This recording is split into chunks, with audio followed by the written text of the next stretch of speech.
What's happening, everybody? How we doing? Welcome back to another episode of Podcasts Suck. If you don't have one, we record this show live on Facebook, LinkedIn, YouTube. I think that's it. That's all the platforms I can handle at one any given time because, well, something goes awry. I just got notified that I'm not live on X. I don't even know if people watch videos on X. And it's always Twitter. It will always be Twitter. Let's just set the record straight there. I've been getting a lot of questions lately about how to get booked on podcasts. So if someone doesn't want to start a podcast, they always say, well, I don't want to start my own podcast, but I enjoy being a guest on podcasts. Yeah, no kidding, Captain Obvious. Who doesn't? So how does that happen? Well, there's a couple different ways to do it. The first way, which most people don't like because it involves reaching down in your pocket and spending some cash. That's hiring a booking agency. Now, not all podcast booking agencies are created equal. I've experienced a few different ones and had some less than pleasurable experiences, some good, some bad. As of recent, teamed up with an outfit called Podvantage, based out of Maryland. And I'm actually working with them pretty closely on a few other things in addition to their podcast booking program. We're a referral partner for them. Full disclosure, it's no mystery. We're living in a referral partner world, but it's a fit because why? I don't want to start offering podcast booking services to get you booked on podcasts. I have zero interest in that. My lane is booking you on, or is helping you launch a podcast and then helping you stay in the podcast game by taking care of all of the work for you when it comes to launching and producing a podcast ongoing. So by the way, if you've been thinking about starting a podcast, TikTok, it's almost the end of October. We got 2 months left in 2024. Plenty of time to vamp up and hit the ground running for January with a podcast. So quick, shameless plug for what we're doing. If you don't already know, if maybe you've been living underneath a rock or you just started following me or whatever the case is, we help you go from idea to iTunes in 90 days or less with our proven podcast launch solution. We've been doing this for the past 9 years. We're full service, done for you podcast launch and production solution. You talk and record. We take care of the rest. So if you've got questions about that, let me know. I'll include a link in the comments below. You can book a call with me, shoot me a DM.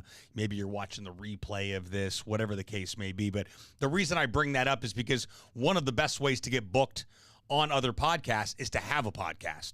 So if I have a podcast and you've got a podcast, like, hey, listen, I'll be on your podcast. You can be on my podcast. So it's an episode swap, a guest swap, little swap-a-rooney, if you will. And a very, very effective strategy for you because, number one, you've got your own podcast, interview people, to create content, to build relationships, to network with anybody that you want. And then you've also got the opportunity to get on other people's podcasts that allows you to be exposed to their audience for SEO purposes. Your name and brand and what you do is getting indexed on the internets. There's several reasons that podcast guesting is effective. It is the new media. So imagine 25 years ago, if I told you I can get booked on 5 radio shows this week, that would be traditional PR. So this PR at scale without the need of a publicist. Now, I guess the booking agents that are booking you on podcasts are somewhat like PR agents, but they actually do something. Did I just take a shot at publicists? I guess I did. Maybe I'm a little jaded in the world of PR. But anyway, that's another topic for another day. But having your own podcast definitely put you in an advantage to be able to get on other podcasts. Okay. So I'm going to kind of go in reverse order here. I put 3 resources here, but the third one I put here is to start your own podcast. Then you can do a guest swap with other people's podcast. It's the middle of October right now. Time we're recording this episode. Perfect time to launch a podcast for 2025. Why do you want to do that? I'm really busy. I got enough on my... Do you hate money? Do you hate new business? Do you not like new relationships? I'm pretty sure that's why you're in business. So start a podcast to increase sales, network with anybody that you want, get your content game in check and consistent because of the podcast, become a better communicator, a better speaker, a better version of yourself, get over the fear of public speaking, talking into a microphone in front of a camera. I could go on and on and on about why you should start a podcast, but I believe those reasons in and of themselves are enough. Increasing sales and growing your business, There's not one person in business that doesn't want to do that. If you don't want to do that, well, you may want to rethink what you're doing. Now, second way to get booked on their podcast is to use a matchmaking service like Podmatch. We teamed up with Podmatch. My good friend Alex and the team over at Podmatch have done incredible work. They just launched their podcast network. Alex is a great guy, and they do great work, too, for podcasters. It's a service. They have a paid service. They have a free service. You go in there, set up a profile as a guest, set up a profile as a host. You can find guests for your show. You can also find shows to be on as a guest. I think their paid service is like $6 a month, something like that. Sorry, I need to take a quick sip of water there. Lots of dabbering going on this morning here, but I'm on a good one when it comes to podcasting, obviously, and for a good reason. Podmatch. Go set up a profile. I think the paid service is like $6 a month, something like that. Pay the $6. It's worth it. You're not capped with anything, and you can get in there and set up a profile, and then people will pitch you, and then you can pitch people. Now, these may not be the top shows that are out there, but they're still podcasts, and it's still giving you an opportunity to be on somebody else's show, and it's still giving you the opportunity to find other guests that can provide value for your show. So both have a benefit on both sides, kind of like what we originally talked about with you starting a podcast and doing an episode swap. Matchmaking is the same thing. You can kind of double dip with Podmatch. You can get on other shows, and you can find shows to be on as well. Now, the last resource that I mentioned, and I'm really excited about because we just teamed up with Podvantage a couple weeks back. And what I like about Podvantage is that you pay them to get you booked on podcasts, but they're getting you booked on between 4 and 6 shows a month. And these podcasts are in the top 10% podcasts. So they find your demographic, what you do, what shows are a fit.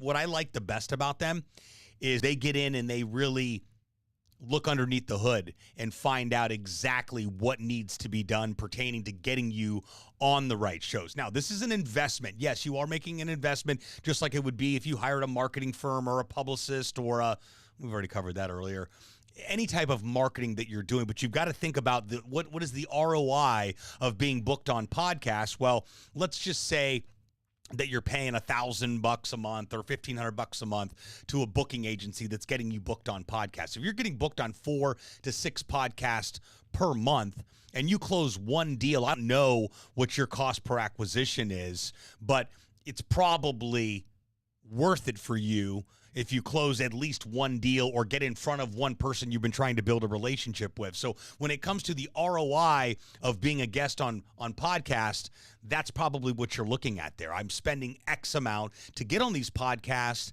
knowing that I want to be able to get my message out, talk about my product, service, business, etc., in an effort to get a return on my investment. Same thing with the other options that I've mentioned. That ultimately is the goal, but it's just not the only goal. The return on investment of guesting on other podcasts is, well, somebody else is talking about you. Content is being created on your behalf because you're on the show. You're building that new relationship with that other podcast host, and their audience is learning about you, and you may very well be able to do business with that company. So, to quickly recap, in order to get booked on podcasts, you need to hire somebody to get you booked, the right person that has a network, that has contacts, that can actually get you booked on quality shows, or you can leverage matchmaking services like Podmatch. Both of these links, by the way, are below. If you're watching this on Facebook or on LinkedIn or on YouTube, both of the links, yes, they're referral links. No, you probably get something with the referral links. I know with Podvantage, that's to book a call with them to learn more. And then with Podmatch, it's for you to be able to set up an account. And then I need to add my link as well. If you're thinking about starting a podcast, we need to have a conversation. So big shout out to my good friend, Adam McChesney with Builders of Authority for mentioning and reminding me through a post that he made this week that if you're not going live at least once a week on social media to tell people what you do and educate, motivate, and differentiate what you do to people, you're leaving a lot of money and opportunity on the table. So I try to go live as frequently as I can, at least once a week. I think I've fallen short the past couple of weeks because October's been a little crazy. But we're back, and I'm going live today. And for whatever it's worth, Today, of all days, I did not want to go live. I didn't want to press the button. I didn't want to turn the lights on and the camera and adjust everything, do all the things. I didn't want to do it, but I did it anyway. And there is a tremendous amount of power when we shift ourselves into massive action and force ourselves to do something that we know we should be doing when we don't, air quotes, feel like it. So let that be just a little life lesson, business lesson, entrepreneur lesson, whatever you want to call it. I did not want to go live today, but it doesn't matter what I wanted to do. It's what you would miss out on in the event that I decided to just not, well, I'll just let another week go by and another episode of Podcast Suck won't happen and another person won't better understand and learn what they don't know that they don't know. No. None of that happened today because we ended up going live, and hopefully you're taking at least one or two things away from this episode that you did not know about how to get booked on podcasts. So whether you're listening to the podcast, big shout out to our podcast listeners and subscribers. Maybe you're watching this live over on YouTube or on LinkedIn or on Facebook. I appreciate you taking time out of your day to hang out with me for just a couple minutes to better understand what you don't know that you don't know about the world of podcasting today, specifically how to get booked on podcasts. So one more thing about this whole life journey thing that we're on. We're all in this experience together. We're doing different things. I am currently working aggressively on my keynote speaking business and really vamping this up for 2025 to really get on some of the largest stages out there with some of the biggest brands out there. This is by far, after being a professional speaker for the past 14 years, by far the most excruciating process I have ever been through. But you know what's more excruciating? Not getting booked as frequently as I like to get booked. Not being on the stages that I know that I should be on. Not getting paid what I know that I'm worth. So this requires me to, once again, get in the trenches, hit the reset button, and figure out what it takes to take the Sebastian Russ speaking brand to the next level. So stay tuned for Sebastian the Speaker. My professional keynote speaking business is about to take a turn for the better in 2025, but my goodness, this is a painful process. Life's painful, though. Life's experiences are painful at times. So I hope you're listening today and you're getting a little dose of encouragement. Maybe you heard something non-related to getting booked on podcasts that clicked for you. I just want to remind you, you got everything that you need inside you to do whatever you know that you want to do and need to do. Whenever you're getting that nudge, you know that's what's next for you. It's time to take massive action. So I hope this message is landing for you. This episode was all about getting booked on podcasts, and I hope you got some value from that. But I'm a big life guy. I want to make sure that whatever I'm currently experiencing, there is no possible way I can be the only one. So why not share it? Talk about it in a very productive way so that people shift as well and start thinking differently about where you may be right now. We're never stuck. Stuck is a mindset. Stuck is a choice. We're never stuck. We always have a choice to not be stuck. So I hope this message encourages you today. Questions, thoughts, ideas, concerns about this episode, any episodes on the Podcast Suck Show, please comment below. Send me a DM. I do welcome all of your feedback. If you're watching this on YouTube, go ahead and comment below. I respond to each and every one of you lovely people on all platforms. I'm here to be of service to you, to help you understand the power of what starting a podcast can do for your life and your business. It can radically change your life and your business for the better. How do I know and why am I qualified to say that? Well, I have lived it. I continue to live it and will continue to live it for the undetermined future. So thanks again for tuning into this episode. Have a great rest of your day, and we'll talk to you next time.